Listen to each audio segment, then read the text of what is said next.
Halo, selamat malam.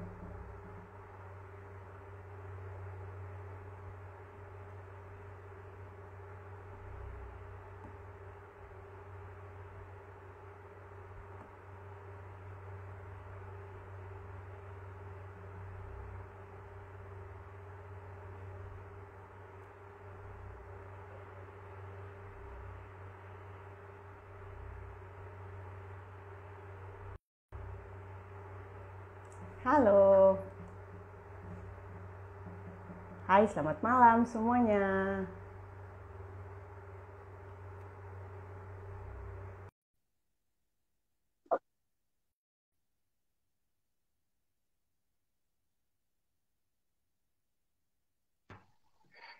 Hai, selamat malam, Bim. Selamat malam. Bentar. Cie. Riset dulu Halo. biar enak. Mana Mbak Brenda? Oke, Mbak Brenda, halo. Miss Brenda ya aku panggil. Hai, Halo, selamat Kak pagi. Brenda. Halo Coach Dimas, halo Prauti. Halo, selamat Halo, pagi. Selamat. apa Cie. kabar dua-duanya? Alhamdulillah. Akhirnya dapat juga baju biru. Nah, Oh iya, kita kompakan ya banget. iya Biru dong. tua Setelah sih tapi nggak apa-apa lah. direstui kompakan. Udah, Miss Brenda, aku panggil Miss Brenda dan Coach Dimas ya. Udah pada Boleh. nyiapin teh, kopi yang anget-anget, Udah. ceritanya jadi Aman. sama. Oke, baiklah. Iya, aku ngajakin kumpul malam ini atau pagi-pagi ya di Texas. Terima kasih buat yang udah menyempatkan, Mbak Miss Brenda dan juga Coach Dimas. Temanya nih sebenarnya harusnya seru ya. Harusnya seru, tergantung kita nanti gimana ngobrolnya. Jadi lebih ke woman mental health ya, ditekanin juga woman-nya, tapi kenapa ada cowok di sini? Nanti kita ngobrolnya pasti seru. Kenapa harus ada cowok juga ikut mengambil bagian untuk berpendapat dalam topik ini. Jadi woman mental health itu kenapa idenya aku pengen ngajak-ngajak ngobrol itu karena aku merasa berada di sebuah society di mana perempuan itu yang dikodratkan untuk melahirkan, menyusui, kita adalah diharuskan untuk menjadi orang-orang yang kuat gitu ya. Jadi ini terlepas dari feminisme dan semuanya, tapi kita harus dibilang bahwa itu kan tugas kamu udah melahirkan berarti kamu kuat. Jadi nggak boleh stres gitu kayaknya tuh kalau seorang ibu gitu ya. Kamu itu kan udah menyusui bisalah gitu ya. Terus nggak boleh merasa capek ya, nggak boleh merasa depresi sampai di beberapa society juga banyak yang kalau sampai ibu membunuh anaknya itu berarti yang jahat adalah ibunya gitu ya. Kita tidak menyelidiki kenapa si ibu bisa sampai seperti itu, sama seperti orang depresi itu bisa sampai bunuh diri. Langsung tuduhannya itu adalah orang yang tidak kuat iman gitu kan, atau orang gila, atau orang stres gitu. Nah, wah, Dimas nanti mudah-mudahan kembali lagi. Nah, oke. Untung Dimas balik lagi. Oke. Nah, jadi aku ngajak dua orang ini ya, Coach Dimas dan Miss Brenda, karena aku merasa Miss Brenda bisa memberikan cerita inspiratif, sharing dari pengalaman pribadi. Begitu juga Dimas, Coach Dimas sebagai laki-laki yang juga punya experience dengan mental health. Mudah-mudahan sebagai laki-laki juga bisa memberi pandangan bahwa siapa saja berhak untuk stres, depresi, dan itu kejadiannya bisa menimpa siapa saja ya. Jadi perempuan pun biarpun udah melahirkan atau menyusui boleh stres gitu. Nah, sekarang aku mau nanya-nanya nih sama Miss Brenda. Nah, Miss Brenda, aku lupa cerita juga nih ya sama para pendengar. Miss Brenda ini adalah salah satu teman saya yang juga pejuang kanker rahim, betul tidak Miss Brenda? Benar sekali. Betul. Jadi Miss Brenda ini tuh pejuang kanker rahim, dan aku pengen denger dong Miss Brenda gitu ya. Mudah-mudahan Miss Brenda bersedia cerita dari mana awalnya didiagnosa atau diagnosis kanker rahim gitu. Oke. Aku duluan ya, Coach Dimas. Terus Dimas nanti ada juga nih bagiannya, banyak yang nanyanya. Sebelumnya saya mau ucapin terima kasih nih sama Frau Uti dan Coach Dimas sudah mengajak acara hari ini. I'm so honored. Dan terima kasih juga sama teman-teman yang sudah bergabung. Semoga kita bisa memberi sharing yang berkenan buat semuanya. So, tadi Frau Uti menanyakan bagaimana ceritanya ya aku bisa terdiagnosa. Sebenarnya sebelum dari itu aku adalah seorang wanita yang tidak subur atau infertility. Jadi aku bisa dikategorikan sebagai perempuan mandul. Nah, karena itu jadi aku dan suami memiliki sangat merindukan keturunan, sehingga kami mengikuti program bayi tabung karena kami sudah mengikuti beberapa proses sampai akhirnya kami memutuskan untuk hal itu. Nah, setelah aku mengandung dan akhirnya aku keguguran dengan si kembar aku ini, dengan itulah sebenarnya aku terdiagnosa. Bukan karena mereka ya, bukan karena bayi tabung dan kemandulan aku, tetapi lebih kepada aku bersyukur karena hamil si kembar, aku bisa diketahui dan terdiagnosa secara dini stage 1 ovarian cancer karena mereka. Karena kalau aku tidak hamil dengan mereka, ya, kalau aku tidak mengandung mereka, aku tidak akan pergi ke dokter kandungan sebegitu seringnya untuk mengecek kandunganku. Tapi karena aku hamil dengan mereka, aku hamil mereka, aku bisa selalu dideteksi setiap minggu oleh dokter kandunganku dan terdiagnosa bahwa aku memiliki kanker rahim. Dan aku sangat bersyukur aku terdiagnosa dengan stage 1 karena kanker rahim ini termasuk salah satu kanker yang memang bukan rare atau bukan jarang, tapi adalah silent killer. Kenapa? Karena tidak bisa disentuh. Karena sebagai perempuan kita tahu ya, mahkota kita adalah payudara kita dan rahim kita. Jadi kalau payudara, saya tidak mengesampingkan bahwa payudara itu lebih baik atau lebih gampang atau lebih segalanya. Ini semua sama saja, semua kanker, semua kesulitannya sama. Tapi kalau payudara bisa diraba dan bisa diketahui bahwa kita memiliki kelainan. Tetapi kalau di rahim kita tidak bisa tahu dan tidak ada seperti indikasi atau yang menceritakan bahwa ada kelainan dalam rahim kita gitu. Jadi singkat cerita, saya sangat bersyukur terdiagnosa sangat dini karena banyak sekali kasus kanker rahim yang terdiagnosa paling tidak stage 3. Jadi saya bersyukur dengan kehamilan si kembar memberitahukan kepada saya seperti alert bahwa mamanya terdiagnosa kanker rahim stage 1 dan syukurnya Tuhan baik sama saya sekarang sudah remisi gitu. Oke. Terus ya sekarang balik lagi karena kita nyambungnya tentang women mental health ya. Kan tadi karena kehamilan si kembar jadi terdiagnosa adanya kanker. Memang bagaimana dengan kejadian dari kehamilan si kembar sampai akhirnya terdiagnosa kanker gitu? Apakah Miss Brenda bisa menceritakan? Terdiagnosanya karena saya itu apa yang terjadi? Sebenarnya tidak ada efek samping, tidak ada kelainan, tidak. Jadi saya ini termasuk kanker itu, kalau kanker rahim ada 3 tipe.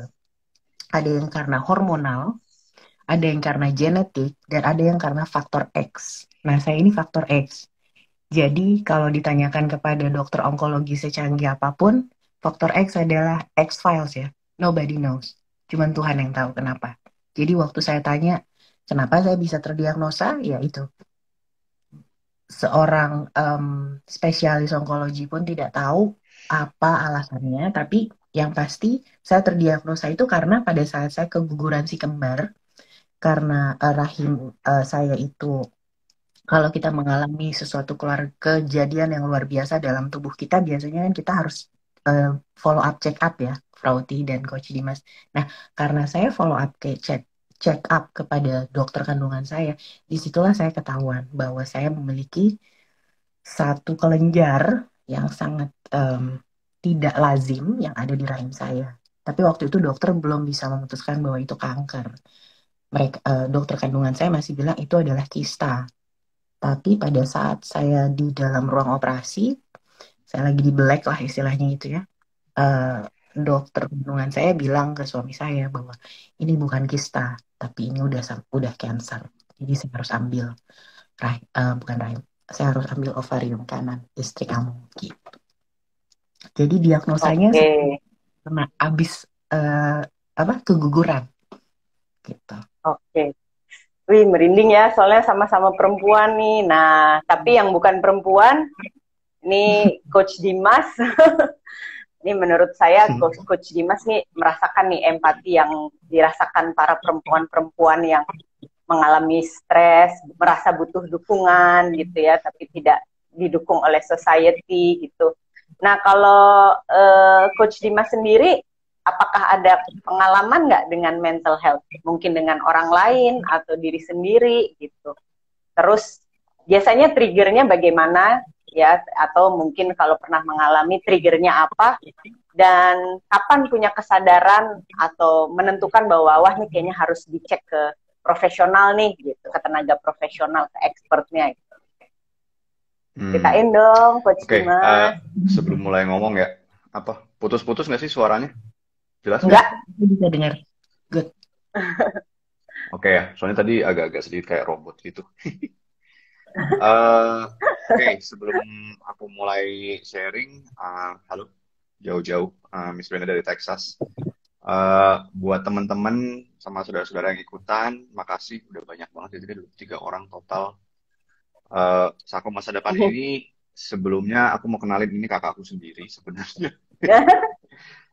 Jadi apa namanya ya, kita tunggu berdua. Jadi Frauti ini atau yang punya Saku masa depan ini tahu aku dari pas aku masih segini. Masih janin. Apa ya, sebentar sehat dulu deh, sama kayaknya ada beberapa nama yang aku kenal. Indah ikutan, ada Mbak Isti, ada Mbak Isti, ada Irsa, temen aku ngeband dulu. Halo Cak, salam buat suami sama anak. Ada Mala, ada Pak Nanto SWN, bapak saya sendiri. Halo Bentar Om. ya, ada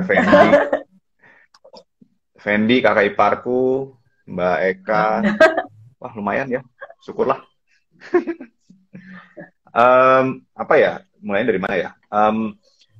Mungkin kalau kaitannya sama perempuan secara khusus nggak ada sih ya, tapi kalau dari pengalaman diri sendiri sih, sorry, ada banget. Jadi baru setahun yang lalu itu kan, jadi saya sempat lumayan lama tinggal di Kanada. Terus kerjaan waktu itu gila-gilaan juga sih. Cuman lucunya adalah pekerjaan yang gila itu nggak dirasain sampai semuanya meletus gitu loh. Udah kayak volcano, ya udah kayak gunung meletus. Karena sebenarnya kan stres luar biasa yang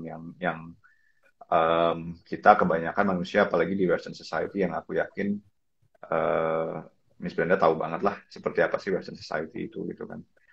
Kadang saking terlalu kapitalisnya dan kita udah kebiasa dengan mentalitas seperti itu, jadi bawaannya tuh udah yang kayak ya udahlah, it's just part of normal life, you just have to keep going, just suck it up. Jadi itu mentalitasku selama kurang lebih mungkin 2 tahun 3 tahun ya. Dan sekarang kalau dikalkulasi sih serem sih. Jadi dulu itu kerja tuh bisa 80 jam per minggu, yang artinya perharinya sekitar berapa? Sekitar 15 sampai 16 jam kan. Jadi ada 2 pekerjaan waktu itu, kerja sebagai researcher di University of Victoria. Terus di luar itu juga ngajar beberapa kelas fitness juga, karena ya buatku itu passion sih. Jadi ya udahlah. Cuman setelah dipikir-pikir, wah gila capek juga ya. cuman nggak nyadar gitu loh, setelah setelah akhirnya mungkin 2 tahunan waktu itu, jadi sempat sempat road trip sama sama sahabatku. Kita beli apa namanya, karavan kecil, terus habis itu kita berdua road tripin ke Northern BC. Nah, balik-balik ke kota tempat tinggal itu, pokoknya tiba-tiba itu malam ya, inget banget lah, lagi Netflix, filmnya lupa siapa sih, cuma lagi Netflix yang seharian, terus belum belum mulai balik ke kantor lagi, tiba-tiba kayak jantung berdetak kenceng gitu loh, palpitasi gitu kan. Baru tahu istilah palpitasi itu ya baru baru setelah akhirnya mengalami itu sering gitu ya, berapa hari betul-betul.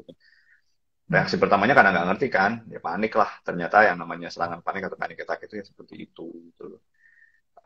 Cuman karena reaksiku pertama itu panik dan aku pikir aku bakal mati.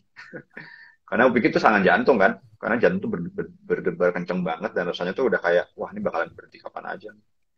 Jadi reaksi pertamaku itu adalah aku keluar dari apartemen, langsung gedor-gedor tetangga, dan itu mungkin jam setengah satu malam ya, jam setengah 1, jam 1. Ya tetangga pasti, ya kalau pernah denger pasti panik dong. Misalnya jam setengah 1 siapa gitu kan, malam-malam dipikirnya mungkin ya siapalah, sama-sama satu gedung mungkin orang mabok atau apa gitu kan. Karena kebetulan apartemenku waktu itu lokasinya memang benar-benar di downtown Victoria ya. Jadi ya kalau kita keluar dari apartemen tuh udah langsung isinya tuh pubs, bars gitu-gitulah. Jadi mungkin mereka mikirnya ya udahlah salah satu tenan yang mungkin mabok mungkin. Nah, jadi seumur hidupku itu 35 tahun baru pertama kalinya akhirnya aku nelpon 911. Itu gila banget sih, karena Biasanya mikirnya ya biasanya cuma kan, film-film ya. iya selama ini kan kita Real cuma ya. lihatnya kan ya di film apa gitu kan, Netflix gitu kan, terus tiba-tiba jadi gue nelpon 911 gitu kan. Jadi awalnya sih sebenarnya agak nggak percaya gitu kan, karena dipikirnya awalnya kondisinya kondisi medis gitu. Jadi akhirnya aku dijemput sama ambulans, tapi kan waktu itu kan juga lagi sensitif banget sama COVID ya di Kanada juga. Jadi mereka benar-benar protokol para medisnya pun ketat gitu loh. Ya pokoknya ya long story short itu aku ketemu dokter ER-nya itu pokoknya 6-7 hari berturut-turut aku tetap jam segitu tuh rutin. Selalu ada palpitasi, nelpon 911 lagi, ada lagi nelpon lagi. Nah, yang gilanya adalah ya karena nggak tahu ya yang namanya depresi itu apa gitu kan, namanya anxiety itu apa. Jadi secara fisik tesnya itu ya karena Kanada healthcare systemnya bagus ya alhamdulillah. Jadi benar-benar tertolong sekali sama healthcare system di Kanada yang terorganisir dengan baik. Cuman yang bikin lebih stres adalah pada saat di tes semuanya itu dari mulai darah, terus ECG, EKG itu semuanya normal, dan bahkan dokter yang ngelihat dari segi medis aja tuh semua bilang you're the fittest 35-year-old male I've ever met. Kamu tuh sangat fit secara fisik gitu loh. Jadi aku nggak tahu apa yang salah gitu kan. Kebanyakan mereka gitu karena mereka mungkin sifatnya lebih ke medis ya. Tapi dokter ke-6 atau ke-7 yang aku ketemu itu ya she was super sweet. Dia udah agak sedikit lebih senior ya, mungkin usianya ya 50-an pertengahan, 50-an akhir lah. Di situ dia bilang, Dimas ini aku udah ngeliat record kamu, ya kan, kamu datang ke sini, kamu nelpon setiap jam yang kurang lebih sama, jam-jam 1, setengah 2, results-nya semuanya secara fisik oke. Nah, ini mungkin bukan ranahku, karena aku dokter ER, tapi kalau ngelihat dari keluhan yang udah kamu kasih, dari mulai palpitasi, terus dari mulai yang namanya heartburn juga gitu kan, jadi daerah solar plexus di sini suka panas, terus constant nauseous gitu kan, jadi constant nauseous lah, selalu setiap kalau jalan itu rasanya badan kayak mau ditarik jatuh gitu. Terus di situ dia akhirnya bilang gitu kan, kamu terbuka nggak kalau misalkan aku refer kamu ke kolegaku di sini, dia psikiater gitu. Nah, awalnya saya itu sempat kayak psikiater gue gila dong gitu loh, stigma kan, stigma yang luar biasa gitu. Apalagi ya apa, aku juga kebetulan datang dari latar belakang yang ya bisa dibilang hyper masculine lah ya, karena kan aku suka martial arts, aku latihan rutin, jadi kadang tuh ya aku nggak bilang suasana di gym itu yang hyper masculine, cuman ada mental semacam go hard or go home kayak gitu gitulah. Jadi kalau kita ngerasa sulit, just suck it up, just keep going with life, that's what happens in life. Jadi buatku kayak oke juga sih kalau misalkan kayak gini gimana ya harus ngakuinnya gitu kan. Cuman akhirnya aku desperate ya aku bilang ke si dokter ER ini whatever it is I just wanna feel better, I just wanna feel 100% again. Ya udah jadi akhirnya malam itu aku diantar sama dia, dia baik banget sih, kecil orang bule tapi kecil banget. Cuman dia bilang aku akan escort kamu sampai ke bangsal yang satunya di sini. Jangan berpikir bahwa kamu sakit jiwa gitu loh. Ini cuman anggap aja kamu pusing, kamu minum Tylenol, tapi ini eh, masalah mental yang juga harus kita obatin. Sebenarnya sama aja dia bilang. Tapi ya kan karena kan aku belum pernah tahu yang namanya mental health itu seperti apa gitu kan ya. Jadi Hmm. Hmm.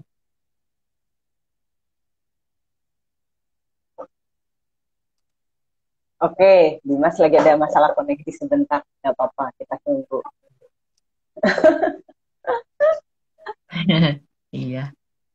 Nah, ya menarik juga sebenarnya dengar ceritanya Dimas nih ya. Dan aku memang sengaja narik dia ke dalam obrolan kita kali ini. Karena aku yakin dia meskipun dia maskulin atau laki-laki, tapi dia adalah yang bisa mengerti apa yang kita perempuan-perempuan ini suka rasakan ya. Dari postpartum, apalah, terus PMS yang kayaknya ya ilah cuma dapat gitu aja, kok ngambekan, kayaknya dibuat-buat banget sih gitu ya. Padahal tuh sebenarnya kadang di luar kontrol juga. Terus baby blues gitu ya, kalau pas kelahiran gitu, kita suka tiba-tiba merasa sedih, merasa emosional gitu ya.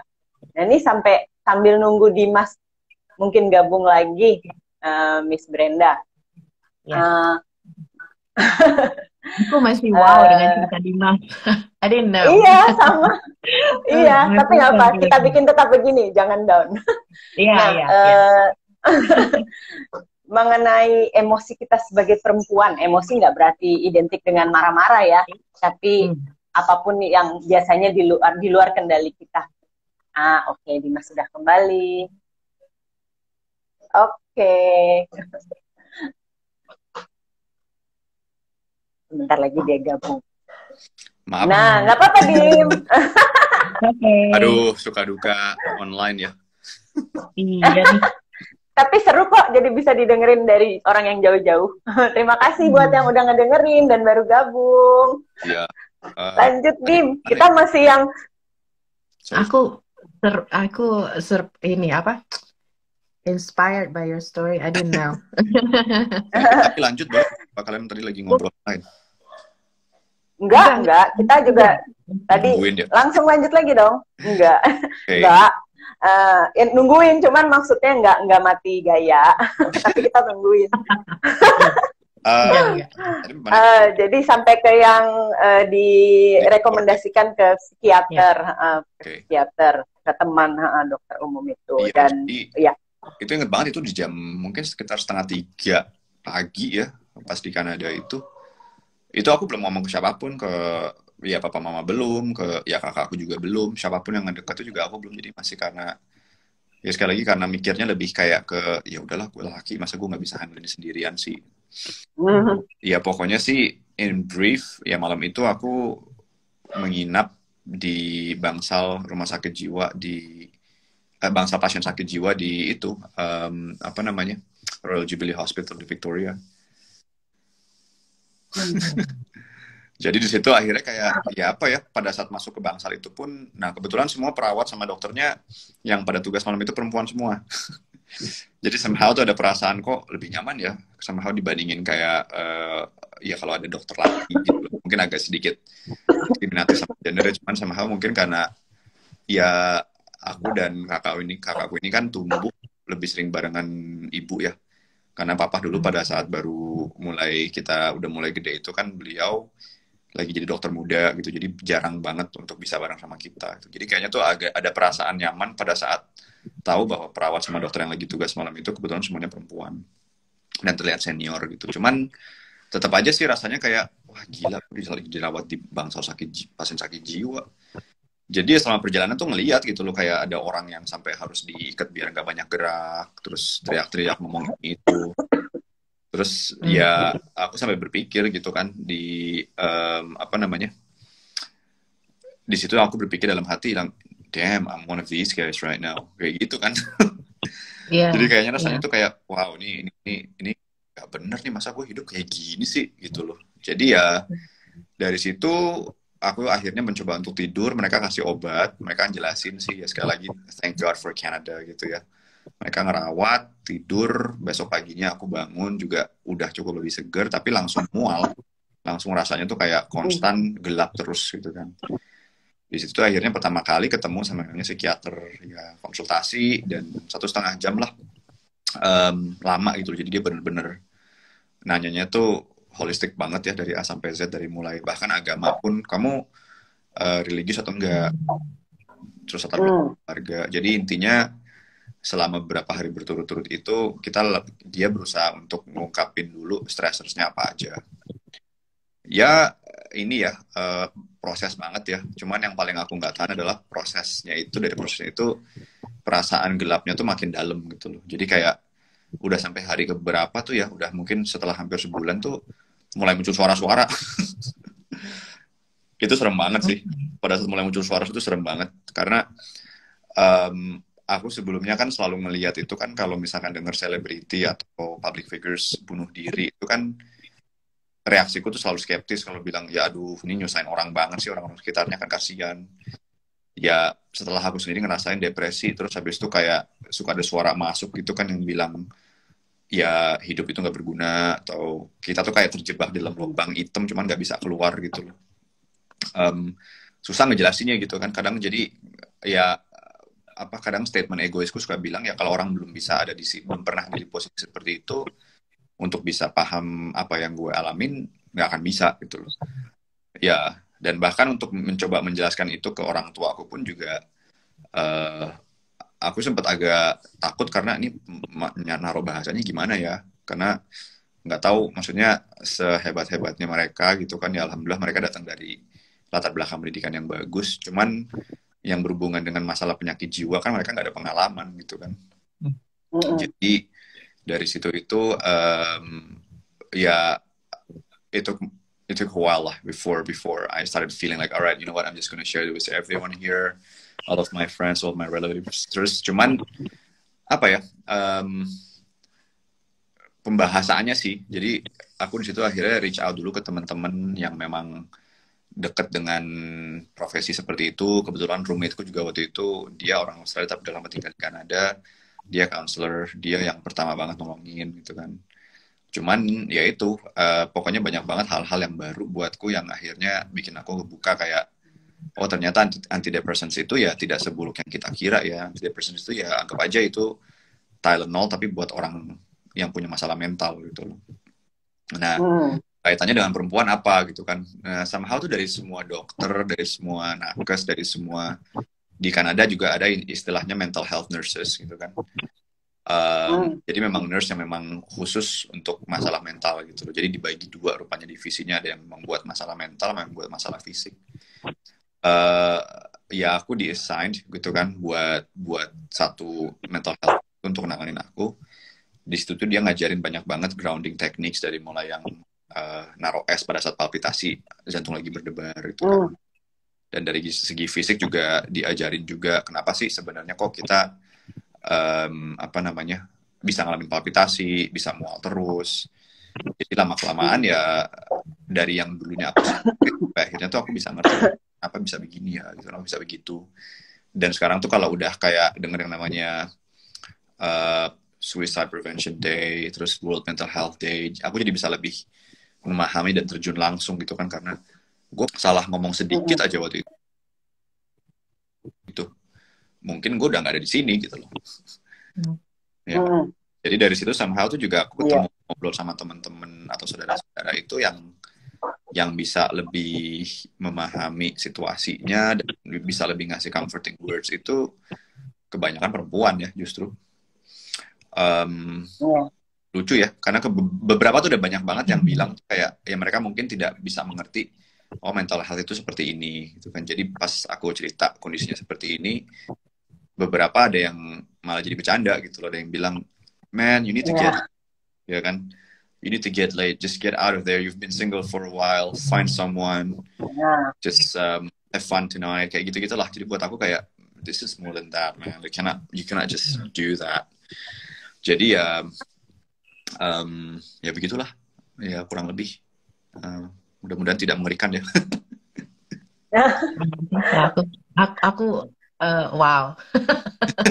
Aku nggak sampai gitunya sih, cuman jadi terbuka ya pikirannya untuk bagaimana kita sebagai seorang awam memandang betapa Ya, pentingnya mental health dalam hidup ini. Apapun latar belakangnya, yang namanya manusia pasti punya mental health problem. Iya, betul. ya. Thank you, Dan Coach. inilah, Terima kasih. Thanks for thank you listening. ya Dimas. Thank you sharingnya loh Dimas. Nah, Iya. nih ini buat pengawalnya nih. Jadi Dimas ini bisa jadi salah satu laki-laki yang mudah-mudahan bisa memahami ya woman mental health gitu ya. Karena Dimas sendiri juga udah terjun ke dalamnya. Nah, terus maksudnya terjun ke dalamnya tuh mengalami sendiri gitu. Terus kalau Miss Brenda, nah ini mungkin pertanyaannya sensitif. Karena sebenarnya aku sudah tahu ceritanya, cuman mungkin berharap Miss Brenda bisa sharing gitu ya. Ini bukan soal mental health-nya ya, tapi mungkin mental health juga ada, tapi tidak disadari saat Miss Brenda berjuang untuk mendapatkan buah hati ya setelah bertahun-tahun pernikahan gitu ya. Lalu menghadapi berita bahwa mendapat berita atau informasi bahwa oh kamu tidak subur sampai kejadian mengisi si kembar, isi si kembar. Lalu apa yang terjadi dengan si kembar itu, dan kalau misalnya berkenan cerita kejadiannya seperti Coach Dimas sampai healingnya juga gitu. Nanti kita juga cerita tentang healingnya nih ya masing-masing. Okay. Nah, berkenankah Miss Brenda? Iya, aku akan siapkan tisu. Soalnya nih Dimas juga udah mulai membuat aku merinding. Mungkin kalau Miss Brenda lebih mengharukan bukan karena lebih berat atau lebih mengharukan beneran, tapi karena terjadinya perempuan aja. Oke, aku percaya ya. tisu. Aku percaya ya, Prauti. Sebenarnya persoalan hidup masing-masing individu atau manusia itu nggak ada yang lebih berat dan nggak ada yang lebih ringan menurut aku. Karena orang itu episodenya berbeda. Mungkin Coach Dimas bisa fortunately mengalami, bisa menerima bahwa dirinya memiliki mental health problem, bisa menerima dan mengikhlaskan ya, sehingga bisa, oh memang kenapa kalau gue laki dan gue harus pergi ke psikiater mengalami. Iya. Ya. Kalau kembali ke aku, jadi ceritanya itu ya memang aku itu kan memang aku adalah perempuan yang mandul. Dan aku dan suami aku memang kita berdua adalah orang-orang yang sangat sayang sama anak-anak, dan jadi kita rindu ya memiliki keturunan sampai akhirnya kita berobat ke sana ke sini dan akhirnya kita memiliki bayi tabung, dan akhirnya percobaan pertama bayi tabung berhasil. Itu juga perjalanan yang cukup panjang. Mungkin para pejuang IVF juga tahu bagaimana perjalanan itu ya. Dari situ aja sebenarnya kalau nggak tahu ya ini budaya atau mitos atau apa, saya juga kurang tahu. Tapi kalau dari saya pribadi dengan segala latar belakang yang dengan saya saat ini menerima bahwa seorang perempuan itu mandul, itu adalah suatu hal yang juga cukup berat untuk diterima. Ya, dengan di label you are infertility woman, itu udah menurut aku udah break your mentality, go from this, go to the most lower level.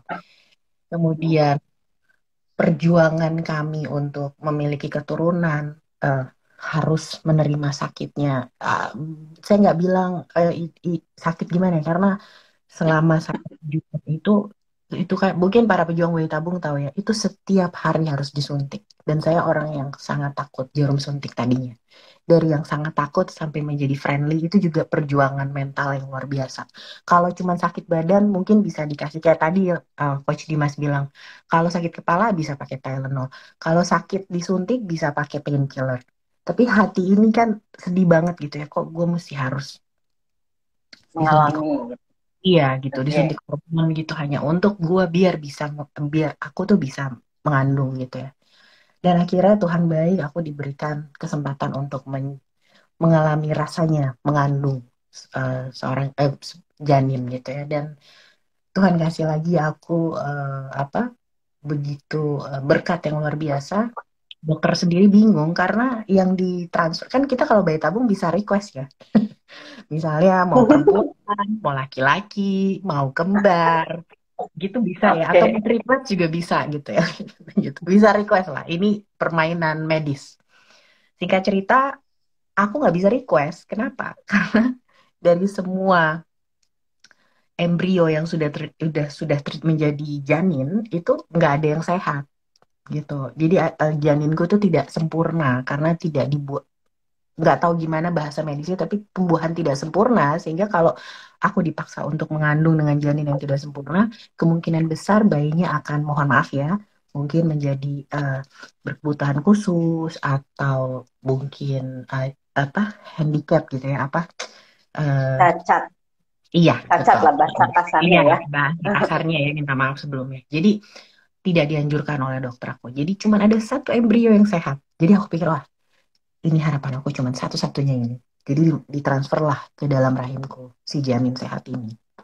Tapi di minggu ke di bulan ke I'm sorry, minggu kelima, aku kan selalu rutin ya. Jadi setiap minggu harus cek ke dokter bayi tabung ini untuk melihat bagaimana keadaan si bayi ini. Itu membelah sendiri.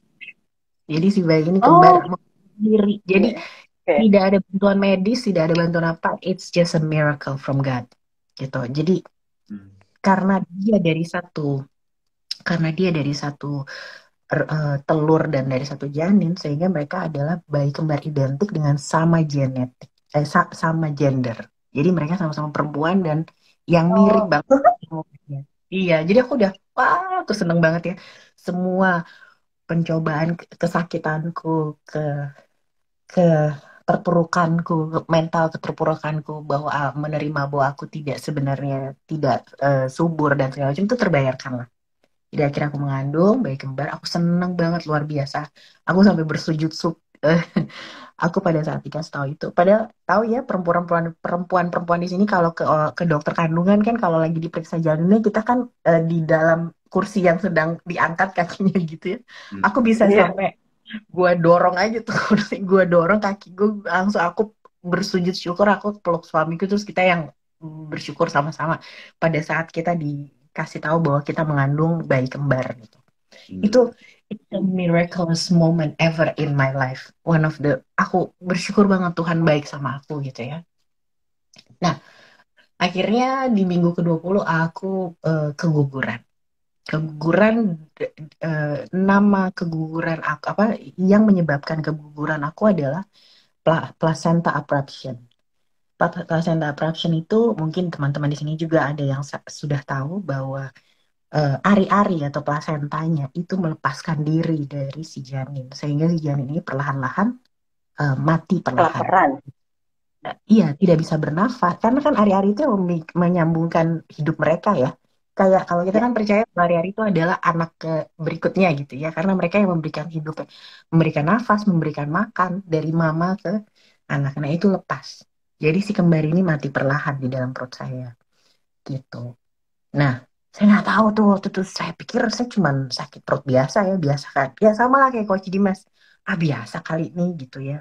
Menenangkan diri sendiri dengan mental kita, kita mainin sendiri aja gitu. Oh nggak apa-apa kali, emang begini kali ya kalau hamil, kan namanya belum pernah hamil juga. Jadi menenangkan diri sendiri, berusaha menenangkan diri sendiri. Sampai suami aku juga bilang apa kita ke dokter aja. Aku bilang nggak usah deh, soalnya kan lagi COVID begini kita nggak bisa sembarang-sembarang ke dokter kecuali ke IR ya. Kalau ke dokter spesialis kan mesti nunggu berbulan-bulan, mesti telepon dulu segala macam, scheduling dan segala macam. Dan aku pikir ngapain gue ke IR gitu ya, gue cuman mulus biasa. Nggak tahu, aku bukan mulus biasa dan aku adalah sedang in labor. Jadi karena si kembar ini sudah meninggal, jadi jenazah di dalam rahimku. Jadi mereka mau keluar, apa badanku itu memberitahukan kepada otakku bahwa ini ada sesuatu di dalam rahim lo yang udah nggak berfungsi, mesti dikeluarin dari badan Iya. lo gitu. Nah, kan aku nggak tahu ya. Nah, aku juga baru kali itu Dimas telepon 911. Jadi gue udah gini, gue udah gak kuat nih. Gila nih apaan sih gitu ya. Perut gue udah mau mati, gue udah gila mati nih gue kayaknya nih. Hmm. Dan aku waktu itu karena aku gak bisa berucap, saking sakitnya tuh sampai keluar air mata juga enggak, mulut tidak bisa bicara, bungkam semuanya. Kayak ini tuh kayak badan tuh kayak di pos gitu, kayak lagi nonton film, tercep gitu dimatiin. Udah nggak ngerti aura perempuan sendiri kali. Gue duduk di depan ruang tamu, tiduran sendiri, aku ngeden sendiri. Jadi aku Hmm. lahiran sendiri. Terus suamiku yang, hah, ini perempuan ngapain ya? Itu seperti kayak ah, sendiri gitu dikasih tahu sendiri how to Hmm. do it.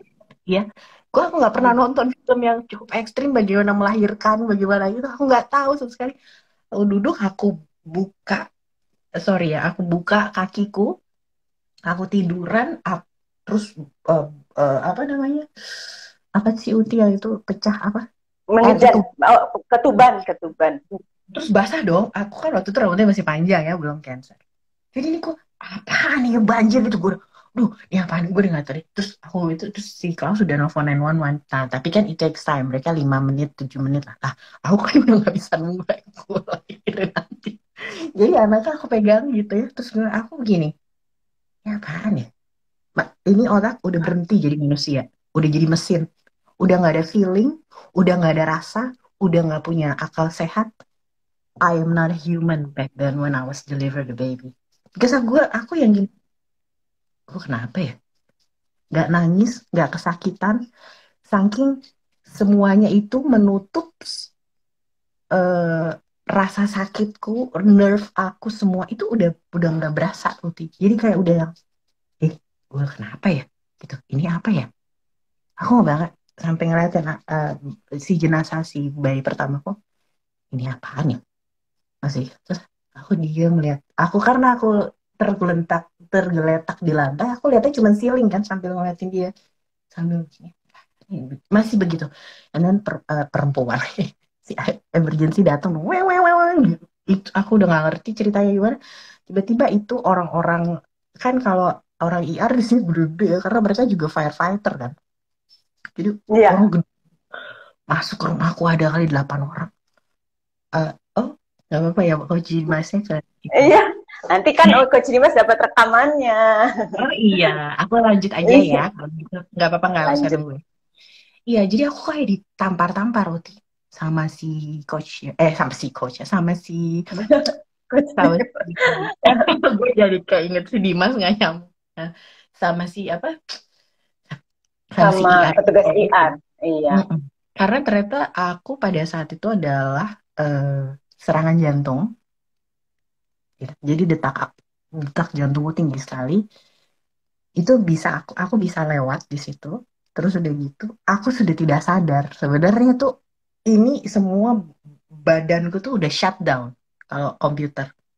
Tapi masih bergerak karena ya masih ada power kali ya. Tapi sebenarnya semua Hmm. motherboardnya macam Intel Iya. Pentium udah nggak ada, itu udah shutdown. Akhirnya memang bangun ditabok, pukul-pukulin sakit juga loh. Karena kan, nah itu aku rasa gitu pas itu, perak gitu. Aku bangun tuh, kamu kenapa? Kamu kenapa cerita? Katanya gitu sama si ambulans itu. Kayak Dimas persis. Iya. Terus dia bilang, kamu kenapa? Kamu cerita nama kamu siapa? Kenapa kamu minum obat apa sebelum kamu? Kok ini bisa kejadian? Dia, ya mereka bertanya sebenarnya mereka tahu mungkin ceritanya. Cuman biar aku tuh tetap bangun. Karena kalau aku merem, aku kelar. Udah, aku tit. Karena pada saat itu aku lagi heart attack juga gitu. Jadi Hmm. itu momen yang sampai hari ini sih masih ini ya, aku masih ada sayatan di dalam hatiku, masih ada kesedihan, masih ada keterpurukan. Tetapi pada saat ini aku bisa bercerita kepada teman-teman semua yang ada di sini, itu karena aku juga sama Coach Dimas. Aku sudah menerima dan aku sudah mengikhlaskan. Tapi dalam tema perempuan, kewarasan perempuan atau woman mental health, aku mau kasih tahu bahwa hmm, kita tidak bisa samain timeline kita misalnya. aku itu sangat-sangat sedih misalnya ceritanya. Tapi belum tentu di tempat lain gitu. Jadi aku paling sekarang dengan kejadian yang menimpa aku, kemudian aku guguran, kemudian aku kanker, aku tidak berani sama sekali menjudge people. Karena aku tidak tahu apa yang mereka rasakan dan aku tidak tahu mental mereka tuh bagaimana bisa berakumulasi dengan kejadian yang terjadi dalam diri mereka. Jadi it's their time untuk healing, it's their call untuk healing juga atau untuk menerima. Kita nggak bisa bilang, lo terima aja dong ini, nggak bisa. Tapi aku sebagai orang yang pernah mengalami mental health problem juga dan still struggling until today, until hari ini, itu aku hanya coba misalnya ada temanku yang sedang mengalami mental health ya. Sekali lagi mental health bukan gila ya teman-teman, tetapi itu adalah penyakit yang sama pada saat kalian memiliki physical health problem. Physical health problem is equally sejajar sama mental health problem. Itu bukan tabu, itu bukan sesuatu hal yang tidak bisa dibicarakan. Itu adalah hal yang penting karena itu dua-duanya yang ada di dalam tubuh kita. Kita tuh ada jasmani dan ada rohani. Nah, Rohani. rohani betul. Kenapa kita ada dua sisi ini dalam hidup? Karena kita ada yin and yang kita harus balance kan dalam hidup. Jadi nggak melulu tuh kalau sakit namanya sakit badan atau sakit kanker atau sakit jantung atau your mentality is also a health that you need to take care of. Kemana kalian mau nyembuhin? Benar kata Coach Dimas. Ya ke dokter spesialis, which is psikiater, psikolog.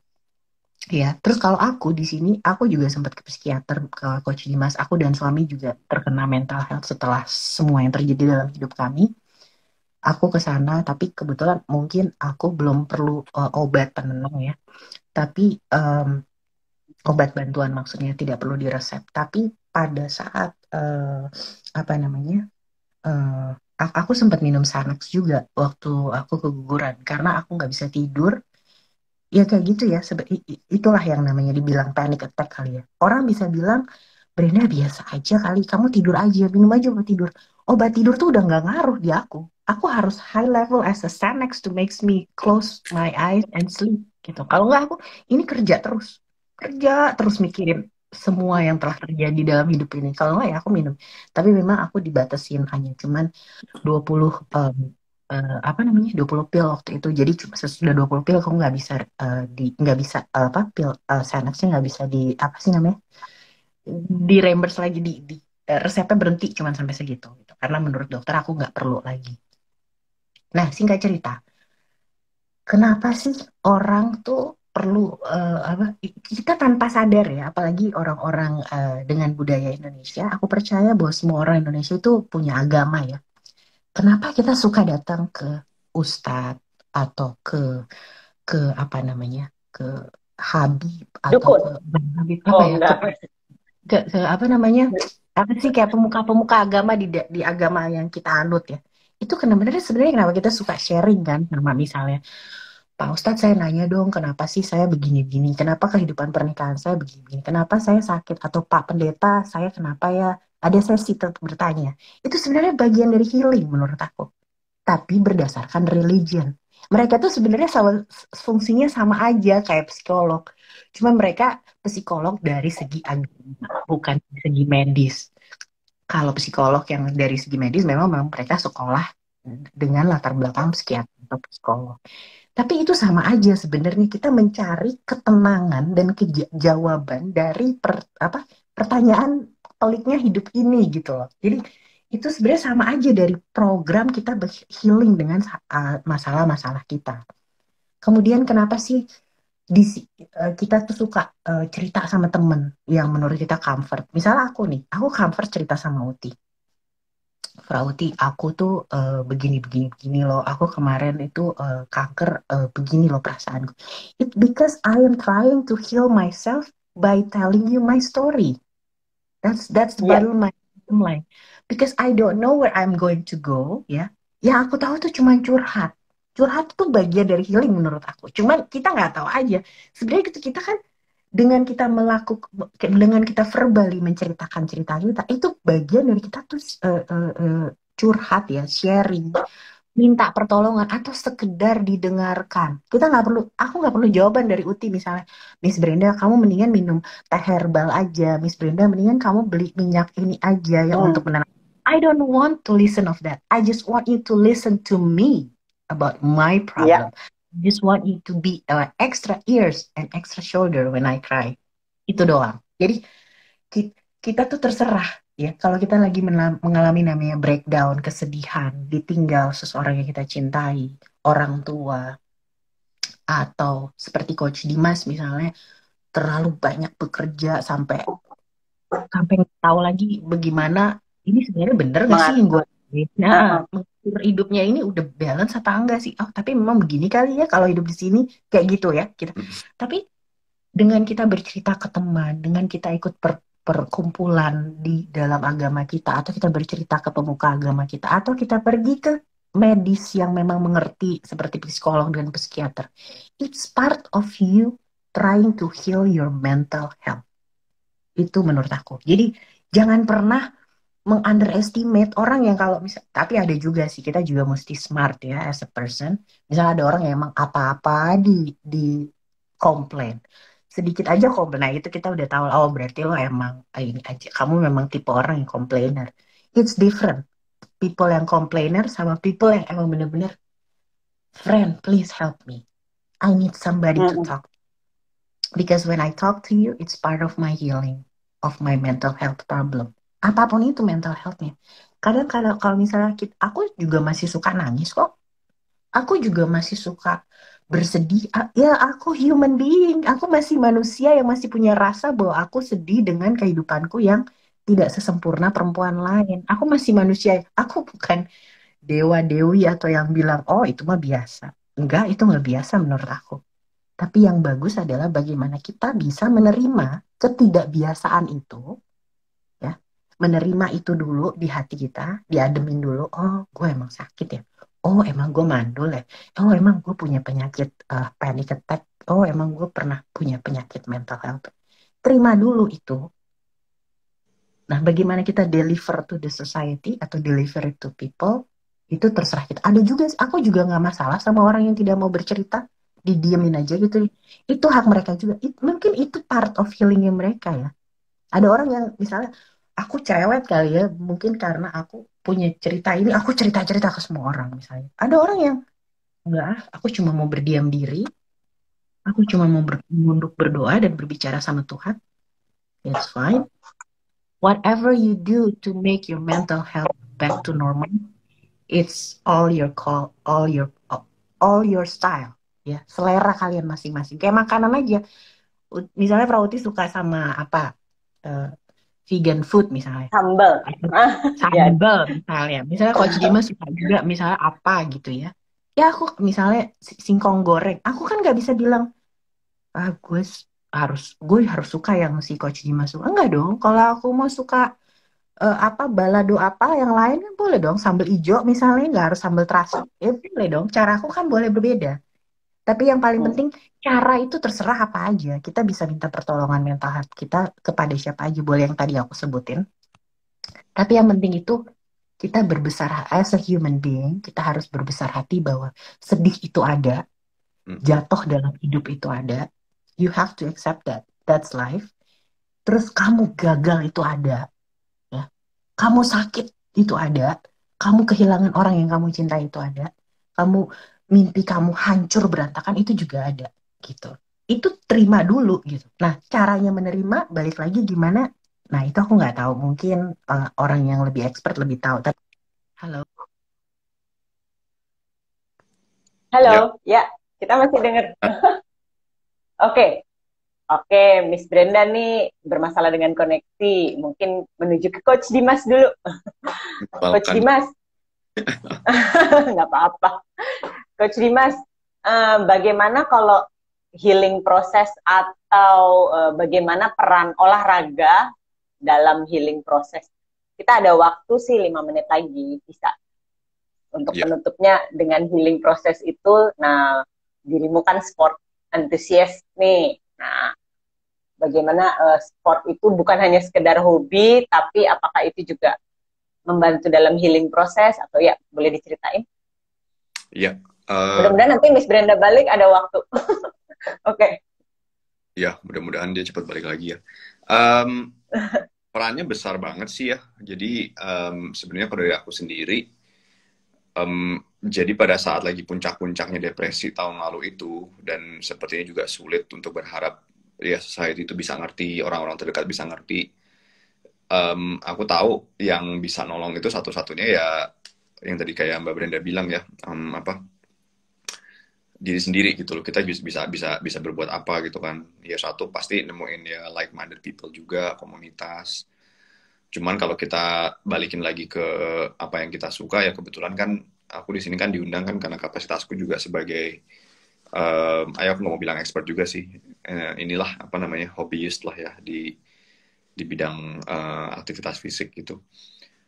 Itu menentukan banget. Jadi kan sebenarnya kalau kita ngomong dari segi teknisnya sendiri, ada hormon yang namanya serotonin sama dopamin. Itu sama endorfin satu lagi, sorry lupa. Nah, endorfins ini yang menentukan kalau orang bilang itu abis olahraga kenapa sih kok lu senang gitu kan. Jadi hormon endorfins ini yang bisa dirilis sama kita punya badan, dan akhirnya pada bagian di otak tuh yang bisa bikin kita tuh ngerasa wah menyenangkan ya, ini bisa bisa rasanya kok enak terus gitu. Nah itu dari segi teorinya sendiri, karena aku juga kebetulan sekolahnya itu ya aku secara teori tahu gitu loh. Tapi karena mental health-nya sendiri pada saat itu tuh lagi hancur banget, dan depresi juga lebih lebih menguasai dibandingin kemampuan badan untuk berolahraga, sama motivasi ada tapi badannya nggak mau gerak gitu ya. Itu yang sulit gitu loh. Jadi sebenarnya sih sarannya terdengar klise ya, buat sebagian besar orang, teman-teman yang lagi dengerin sama saudara-saudara yang lagi dengerin, ya lo olahraga aja, lo pasti bakalan seneng kok, bakalan gak stres. Ya itu benar gitu loh. Tapi terkadang yang suka sulit banget orang ngerti, apalagi dengan kultur kebanyakan orang di Indonesia gitu kan ya. Aku nggak bilang apa kembali ke agama itu nggak bener gitu. Cuman kalau menurutku itu satu dari sekian banyak coping techniques yang kita tuh bisa inkorporasiin gitu loh. Salah satunya ya dengan berolahraga itu tadi gitu kan. Jadi bayangin kalau tadi kayak kan Miss Brenda bilang, coba temuin like-minded people, terus habis itu masuk ke komunitas itu. Jadi kita bisa ngerti. Ya apapun itu, kalau misalkan ada yang seneng pottery, ya udah ikut ke situ gitu. Yang seneng mancing ikut ke situ gitu kan. Cuman sekali lagi sih, aku lebih ngelihatnya fokusnya lebih kayak ke misalkan kita senang physical activity, ya udah cari komunitas orang-orang seperti itu gitu. Tapi memang apa kebanyakan kan yang menurutku agak disayangkan pada saat aku kembali ke Indonesia awal tahun ini itu, aku ngelihat kecenderungannya kalau ada orang ngerasa sulit, ngerasa aduh ini kok kayaknya gue perlu cerita ini ke orang gitu ya. Kebanyakan itu komennya memang karena mungkin mental health tidak begitu tertanam ya di Indonesia ya, apa di mental health gitu loh. Jadi kebanyakan orang hanya menyarankannya karena kita kan negara sekuler banget ya, apa-apa tuh kita dogmatis banget lah. Negara Indonesia itu selalu menyambungkannya dengan lu sholat aja, lu ke gereja aja, lu apa. Ya sekali lagi ya itu tidak salah, tapi itu hanya satu dari beberapa teknik yang kita harus terapin gitu loh, menurutku ya. Jadi ini juga dari pengalamanku sendiri, dan aku yakin Miss Brenda juga udah ngalamin hal yang sama, karena kalau aku ngeliat sih sepertinya problemku ini tidak ada apa-apanya ya dibandingin problem beliau gitu loh. Cuman sekali lagi kita coping teknis itu ya physical activity salah satunya gitu ya. Kalau kita ngomong hanya dari segi teknisnya aja, fisik gitu, secara fisiologi ya hormon yang tadi aku sebutin ya, dopamin, serotonin, sama endorphins itu bisa dirilis pada saat kita melakukan physical activity. Nah itu yang bikin kita ngerasa lebih seneng gitu loh. Oh ini gue seneng karena abis melakukan olahraga. Nah teknis tuh di situ gitu kan. Cuman sekali lagi kadang kita tuh suka ngelihat kayak orang yang seneng olahraga tapi kok jadi nggak bisa setelah ngalamin depresi gitu. Nah itu kadang juga harus kita lebih bisa berempati bahwa yang aku alamin tahun lalu gitu kan, aku udah biasa banget olahraga, bisa seminggu tuh bisa 6 hari, 7 hari tiap hari, nyaris gak ada break. Tiba-tiba 2 bulan tuh nggak olahraga. Itu karena apa ya? Itu tadi yang aku sebutin kan. Secara fisik itu badannya terus mual, kepalanya terus pusing, terus berat, dan setiap mau olahraga mulai ada suara-suara aneh masuk, ya kan? Nah itu kayak gitu-gitu yang orang-orang itu yang belum pernah mengalami yang namanya depresi atau anxiety atau apapun masalah mental, mereka jadi mulai ngejudge gitu loh. Kenapa sih lo kok udah biasa olahraga, lo olahraga aja kali gampang kok, pasti lo lebih seneng deh. Lo sholat aja kali, ntar juga lo pasti balik lagi kok, senang lagi gitu kan. Ya saran yang bagus gitu. Cuman kalau aku bilang sih itu kenapa pentingnya kita punya wadah-wadah kayak gini di terutama buat orang Indonesia ya. Mau itu di Amerika, di Kanada ataupun di Indonesia, cuman target audiensnya orang Indonesia karena aku ngelihatnya awareness tentang mental health itu di Indonesia masih kurang, masih sangat kurang. Jadi semua tahu teorinya physical activity itu bagus, olahraga itu bagus, ibadah itu bagus gitu loh. Cuman masih cenderung tabu untuk yang namanya kenapa gue ke psikiater ya? Kenapa gue ke psikolog ya gitu loh. Jadi kalau tadi aku lihat di audiensnya ada sepupuku Ninggar yang juga psikolog yang banyak banget ngebantu aku untuk ya dia ngedengerin lah ya ceritanya dari A sampai Z kenapa aku bisa stres dan ini itunya. Jadi penting gitu loh profesi-profesi yang udah tadi disebutin sama Mbak Brenda juga ya, kita ada yang namanya psikolog, psikiater, di Kanada juga ada yang namanya mental health nurse. Itu semuanya resources yang seharusnya sama orang Indonesia itu lebih dimanfaatin gitu loh. Jadi kalau hanya teori ya olahraga itu bagus, ibadah itu bagus, cuman yang lainnya juga tidak disambungin ya kurang holistik sih kalau menurutku sih. Jadi itu sebenarnya yang aku pengen lebih tekenin tuh lebih bukan hanya physical activity-nya, cuman lebih kayak physical activity itu hanya satu dari sebagian layers yang orang-orang bisa lakuin gitu loh. Nah, terus kalau aku nyentuh sedikit tentang apa yang sekarang aku lakuin, obat masih 1, 2, 3, 4, 5, 6. Ya, itu semuanya berbagai jenis antidepresan. Dan setahun yang lalu aku masih malu ngakuin, wah gue pakai antidepresan karena orang ya stigma ya, gitu loh. Cuman sekarang kalau orang nanya lu kenapa gini, ya gue ngalamin mental health problems gitu loh. Dan dari olahraga doang, meskipun itu sangat amat membantu, itu tidak komprehensif. Jadi ya sekali lagi ya aku cuma pengen bilang jangan pernah malu kalau misalkan teman-teman atau saudara-saudara ada di borderline di mana wah gue udah depression nih, gue berarti gila gitu kan. Ini sebenarnya sama kayak Tylenol. Kalau yang nggak paham Tylenol itu apa, yaitu Panadol versi Kanada dan Amerika ya.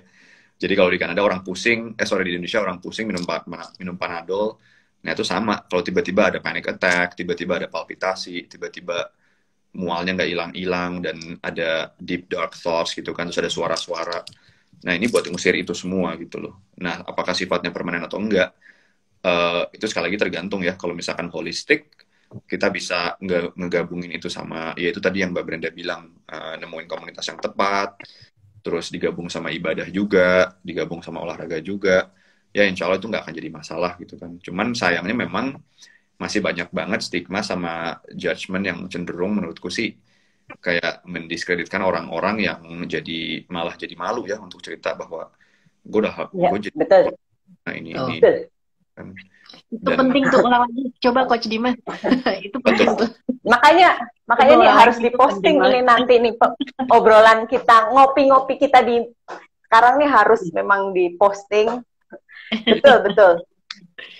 Dan sulit ya, maksudnya kadang tuh suka sulitnya tuh kalau ngasih tahu orang-orang Indonesia tuh kayak sekarang tuh aku udah nggak malu untuk bilang setahun yang lalu ya gue harus bunuh diri gitu loh. Ya kan, kalau sekarang sih udah bisa cerita gitu. Kalau tahun lalu tuh waduh ini gimana caranya cerita ke orang-orang ya. Kayak sekarang ya ke pasanganku, aku awalnya juga bingung gitu kan jelasin ke dia gimana ya bilangnya gue punya mental health problems, gue nyaris bunuh diri tahun yang lalu gitu kan. Karena di sini kan ya sekali lagi ya aku kembali ke Indonesia, tanah kelahiranku, stigma soal agama itu kan juga besar gitu ya. Ya ada kekhawatiran bahwa lu nggak deket sih sama Tuhan lu kurang sholat sih, lu kurang itu gitu. Betul. Ya judging ya karena orang-orang ini belum paham gitu yang namanya mental health problems itu apa, kenapa lu bisa ada suara-suara gelap, kenapa lu bisa ada itu sulit gitu loh. Mereka nggak bisa ngerti itu gitu kan. Jadi kesulitannya tuh sebenarnya lebih kayak ke kita nggak bisa relate ke orang-orang itu, dan orang-orang itu nggak bisa relate ke kita gitu kan. Kayak sekarang ya aku dari relax aja bilang ya gue setahun lalu harus bunuh diri dan gue masih pakai antidepressants meskipun nggak reguler lagi gitu kan, bener-bener di momen dimana waduh gue nggak enak nih gitu loh. Cuman itu sih lebih kayak kita mencoba bikin masyarakat lebih sadar lah bahwa ya lu pusing, lu minum Panadol itu sama banget sama yang namanya lu ngerasa gelap muncul suara-suara aneh terus lu ngambil salah satu dari antidepressants yang udah dikasih resep sama dokter itu gitu. Ya sampai sekarang pun aku masih suka email-emailan sama psikiaterku di sana. Aku bilang berkali-kali ke dia, if it was not because of you, I would have died. Gitu loh. Jadi ya we have become really really good friends. Setuju. Gitu. Beneran ngebantu. Keren. Jawabannya jadi agak panjang. Aku suka. Gak apa-apa, gak apa-apa. Iya, tapi sayang nih, sebenarnya aku masih pengen meneruskan nih, tapi karena aku pengen obrolan kita itu juga bisa diposting di sosial media, IGTV, itu kan nggak bisa lebih dari 60 menit, jadi nanti akan, yang awal-awal aku bengong itu kayaknya bisa diedit lah. Tapi mungkin jadi harus berhenti, tapi mudah-mudahan ini bisa ada tahap-tahap selanjutnya. Nah, sekarang sih aku mau ngambil kesimpulan ya dari yang dialami dan yang dipaparkan Miss Brenda dan Coach Dimas ya. Nggak ada yang mudah memang, dan benar seperti Miss Brenda bilang ya, bahwa ada physically dan jasmani dan rohani, dan itu dua-duanya bisa mengalami sakit. Dan stigma itu juga memang sangat-sangat mengganggu ya, bukan mengganggu lagi, bisa merugikan ya.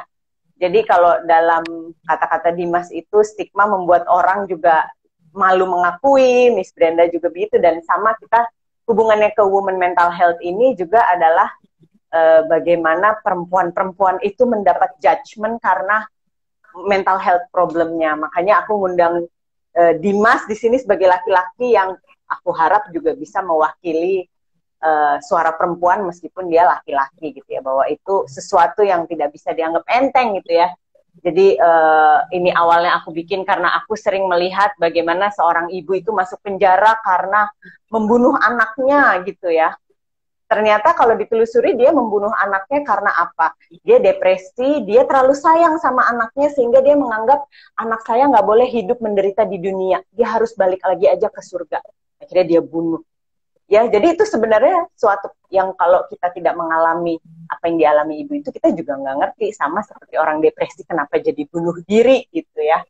Nah, begitu juga dengan ibu yang suka lupa nyuapin anaknya, atau waktu itu di Malaysia ada kejadian ibu-ibu ninggalin anaknya di mobil, dia tinggal kerja ke kantor, ternyata dia baru ingat waktu pulang kerja, aduh ada anak saya kan di mobil dan anaknya udah meninggal. Orang-orang semua ininya ke dia gitu, bahwa aduh gimana sih lo jadi ibu bisa lupa ini. Nah, jadi dengan pembicaraan ini, dan terima kasih yang sangat-sangat kepada Dimas, karena dari Miss Brenda juga, cuman dalam hal ini Dimas karena meskipun bukan perempuan, tapi semua cerita Dimas itu bisa mewakili apa yang sebenarnya juga suka dirasakan perempuan kalau PMS, ya, kemudian kalau lagi mens, kalau lagi baby blues pasca lahiran, apalagi Miss Brenda ya, aku juga bawa Miss Brenda karena Miss Brenda sudah merasakan yang namanya postpartum pasca lahiran, tidak bisa melihat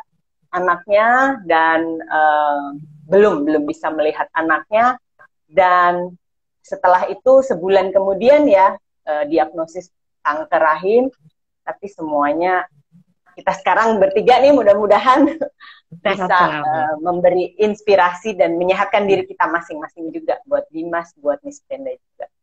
Iya. Aku mesti tutup nih. Yeah. Cheers dulu kita bertiga. Iya, cheers. Cheers. Terima kasih ya. Terima kasih semuanya. Iya, terima kasih. Dan Mbak Farah dan Ninggar. Oke.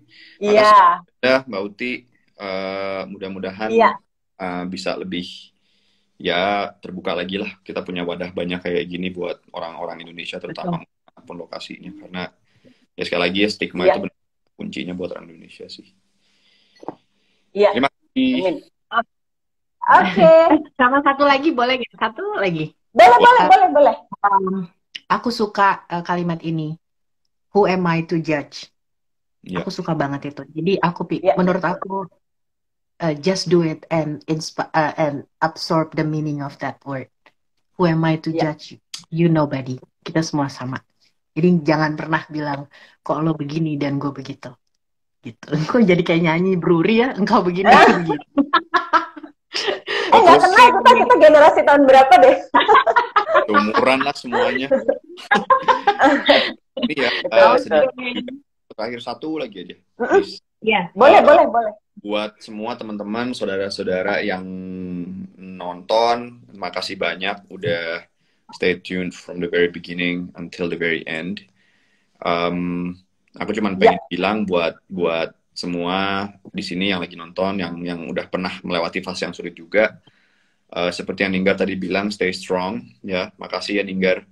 Mbak Isti, sehat selalu. Ditunggu obrolan berikutnya nanti lewat WhatsApp. Untuk mereka yang belum paham gitu ya, mudah-mudahan sesi singkat ini bisa lebih ngebuka sedikit ya awareness-nya tentang kenapa orang bisa bunuh diri, kenapa orang bisa punya keinginan bunuh diri, kayak gitu-gitu. Karena itu sangat-sangat tidak mudah dan aku sudah pernah ada di posisi itu ya.